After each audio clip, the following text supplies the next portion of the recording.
안녕하세요. 100세 시대에 맞게 행복하고 건강하게 오래 장수하는 방법을 알려드리는 50대 채널입니다. 오늘의 영상 주제는 세계인의 장수식품으로 널리 알려진 플레인 요거트입니다. 일반 우유에 유산균을 넣어 발효시킨 플레인 요거트는 아무것도 첨가하지 않은 순수 요거트로 오랜 세월 건강과 장수의 비결로 많은 사랑을 받고 있는 식품인데요. 단백질, 칼슘, 비타민 등의 영양소가 풍부한 요거트는 소화 개선, 면역력 강화, 장 기능 활성화, 위와 간 기능 개선에 도움을 줍니다. 이런 요거트는 과일이나 견과류를 넣어 먹기도 하고 음료에 활용되기도 합니다. 그런데 여러분, 이렇게 건강에 좋은 줄만 알고 즐겨 먹는 요거트도 잘못된 방법으로 섭취하거나 또는 서로 궁합이 맞지 않는 음식과 함께 먹으면 오히려 몸에 독이 되어 여러분의 건강을 위협하고 심지어 암과 치매 예방을 방해한다는 사실을 알고 계셨나요? 그래서 다음 3가지 내용을 중심으로 준비했습니다. 첫 번째로 요거트를 잘못 섭취하는 방법은 무엇인가? 두 번째로 요거트와 상극인 음식은 무엇인가? 세 번째로 요거트와 함께 먹으면 몸에 보약이 되는 최고 궁합의 음식은 무엇인가? 이 3가지 내용을 중심으로 요거트에 대해 말씀드리겠습니다. 시청하시기 전에 구독과 좋아요, 알림 설정을 해주시면 건강에 도움이 되는 정보를 꾸준히 받아보실 수 있답니다. 첫 번째로 요거트를 잘못 섭취하는 방법은 바로 공복에 섭취하는 것입니다. 많은 분들이 아마 장 건강을 위해서 또는 간단히 아침 식사를 대신해서 요거트를 드실 텐데요. 그런데 요거트를 공복에 섭취할 경우 요거트에 있는 유산균이 위산의 높은 산성으로 인해 파괴될 수 있기 때문에 유산균 효과를 거의 볼 수 없다고 합니다. 우리 위에는 음식을 분해하고 신체에 영양소를 공급하는데 도움이 되는 많은 이로운 박테리아가 들어 있습니다. 요거트는 이러한 박테리아의 성장을 촉진하는데 도움이 되는 다량의 젖산을 포함하고 있습니다. 그렇지만 이미 말씀드린 것처럼 공복에는 높은 양의 위산으로 빈속에 요거트를 섭취하게 되면 요거트의 젖산 효과가 감소하고 불쾌한 위산 역류를 유발할 수 있습니다. 따라서 영양 관련 전문가들은 아침 식사 45분 후에 요거트 섭취를 권장하고 있습니다. 그리고 특히 위장에 문제가 있는 분들의 경우 공복에 요거트 섭취는 피하시는 게 좋으며 만성 위염이 있는 분들은 식사 후 최소한 시간 이후에 섭취를 권하고 있습니다. 이외에도 위장이 건강하신 분들이 공복에 요거트를 섭취할 경우 물을 미리 마셔 위산을 희석시킨 후 먹는 것이 도움이 된다고 합니다. 두 번째로 요거트와 상극인 음식은 바로 커피입니다. 요거트와 커피를 함께 섭취하게 되면 카페인에 의해 위장이 수축하고 복통이 생길 수 있다고 합니다. 이는 커피에 들어있는 천연각성제 카페인과 반응하기 때문입니다. 복통은 배변 활동을 촉진시키는 요거트에 의해 더욱 심해질 수 있고 유당 불내증이 있는 분들의 경우 복통이 더욱 심해질 수 있다고 합니다.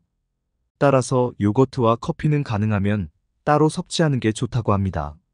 만약 2가지 모두 섭취하고 싶다면 유산균 흡수가 방해되거나 과도한 장 반응이 나타나지 않도록 1시간의 간격을 두고 드시는 게 좋다고 하니 꼭 기억하시기 바랍니다.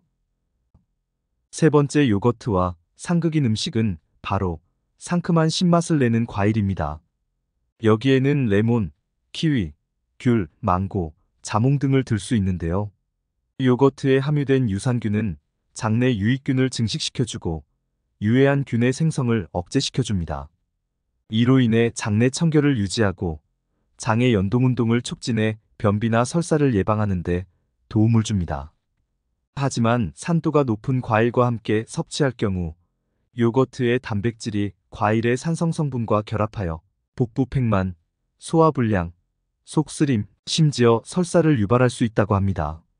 과학학술지에 게재된 연구 결과에 따르면 장 기능이 떨어지면 몸속 염증과 스트레스가 증가하고 이는 뇌의 신경전달 물질에 영향을 주어 알츠하이머병에 걸릴 가능성을 높일 수 있다고 밝히고 있습니다.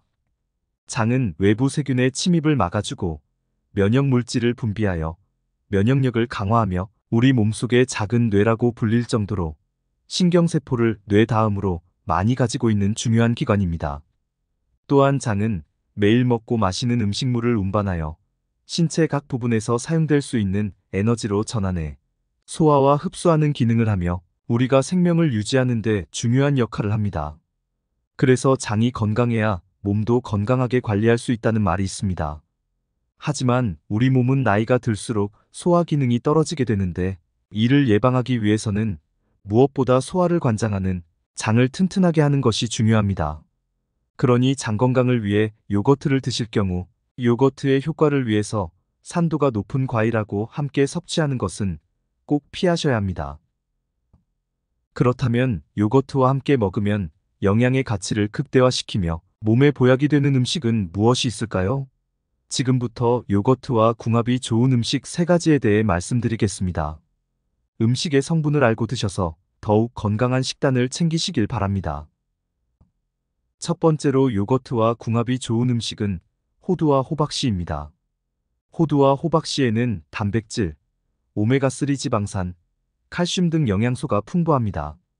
하지만 소화가 잘 안 된다는 단점이 있습니다. 요거트는 유산균이 풍부하지만 섬유질이 부족하다는 큰 단점이 있습니다. 따라서 유산균이 풍부한 요거트를 드실 때는 반드시 유산균의 먹이가 되는 섬유질이 풍부한 음식과 같이 드셔야 유산균 효과를 제대로 볼 수 있습니다. 호두나 호박씨는 영양뿐만 아니라 섬유질이 풍부한 식품입니다. 그래서 요거트는 호두 또는 호박씨와 함께 드시면 유산균의 먹이가 되는 프리바이오틱스의 역할을 하게 되는 것입니다. 이로 인해 유산균이 더 활발하게 대사작용을 할 수 있게 됩니다. 게다가 요거트와 견과류에는 설탕이 들어있지 않기 때문에 혈당 조절과 콜레스테롤 관리, 그리고 뼈 건강을 관리하는 데 있어서 큰 시너지 효과를 낼 수 있습니다. 그러니 앞으로는 꼭 함께 챙겨 드시면 좋겠습니다. 두 번째로 요거트와 궁합이 좋은 음식은 양배추입니다. 양배추는 섬유질이 풍부할 뿐 아니라 특히 장점막의 염증을 회복시키는 효능이 뛰어난 비타민 U가 풍부한 식품입니다. 따라서 양배추와 요거트를 함께 드시면 장 건강을 챙기는데 큰 시너지 효과를 낼 수 있다고 합니다. 이때 양배추를 살짝 데쳐서 요거트에 넣어 믹서기에 갈아 드시면 더 좋다고 합니다. 세 번째로 요거트와 함께 먹으면 궁합이 좋은 음식은 바로 건대추입니다. 건대추는 심장 건강에 좋은 열매 중 하나로 심장 박동을 안정시키고 답답한 가슴을 편하게 만들어주는 효능이 있습니다. 따라서 요거트와 건대추를 함께 섭취하면 심혈관 건강을 관리하는데 영양을 극대화하는 효과가 있다고 합니다. 여러분, 오늘 요거트에 대해 함께 알아보았는데요. 도움이 되셨나요? 오늘 내용을 다시 한번 정리하면 요거트 효능에는 소화 개선, 면역력 강화, 장 기능 활성화, 위와 간 기능 개선이 있었으며 요거트는 공복이나 커피 또는 신맛을 내는 과일보다는 호두나 호박씨, 양배추, 그리고 건대추와 함께 드시면 시너지 효과는 배가 된다가 있었습니다. 오늘 소개해드린 음식과 꿀팁은 요거트의 효능을 극대화할 수 있는 것을 모아 정리한 것입니다. 이 방법대로 꾸준히 실천해 보시면 건강이 더욱 좋아지는 것을 느끼실 수 있을 겁니다. 오늘 준비한 내용은 여기까지입니다. 끝까지 시청해 주셔서 감사합니다. 이번 영상이 도움이 되셨다면 구독과 좋아요, 알림 설정 꼭 부탁드립니다. 소중한 지인분들께도 이 영상을 공유해 주시면 감사하겠습니다. 다음 영상에서 더 유익한 정보로 인사드리겠습니다. 행복하고 건강한 하루 되시기 바랍니다. 지금까지 50대 채널이었습니다.